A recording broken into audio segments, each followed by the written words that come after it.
Hello दोस्तों, नमस्ते, प्रणाम। मैं मीरा नायर अपने यूट्यूब चैनल में सभी दर्शकों को प्रणाम करती हूँ। एक नाच गीत लेके आई हूँ। शेयर करना, कमेंट करना, लाइक करना, सब्सक्राइब करना।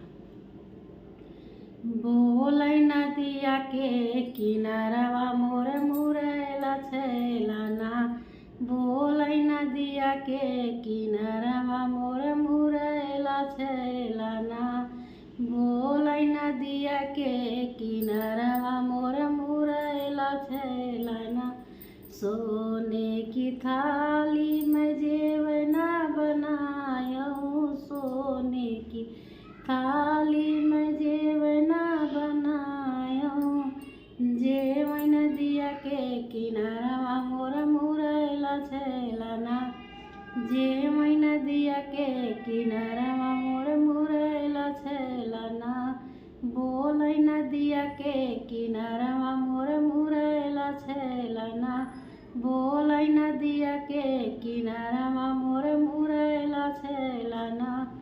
झझरे गेड़ुलवा गंगा जल पानी, झझरे गेड़ुलवा गंगा जल पानी, घोटै नदिया के किनारवा मोर मुरैला छैलाना, घोटै नदिया के किनारवा मोर मुरैला छैलाना, बोलै नदिया के किनारवा मोर मुरैला छैलाना, बोलै नदिया के किनारवा मोर मुरैला छैलाना। लवंग इलायची कबीरा लगायूं, लवंग इलायची कबीरा लगायूं, पूछै नदिया के किनारवा, पूछै नदिया के किनारवा मोर मुरैला छैलाना, पूछै नदिया के किनारवा मोर मुरैला छैलाना, बोलै नदिया के किनारवा मोर मुरैला छैलाना, बोलै नदिया के किनारवा मोर मुरैला छैलाना, बोलै नदिया के किनारवा मोर मुरैला छैलाना।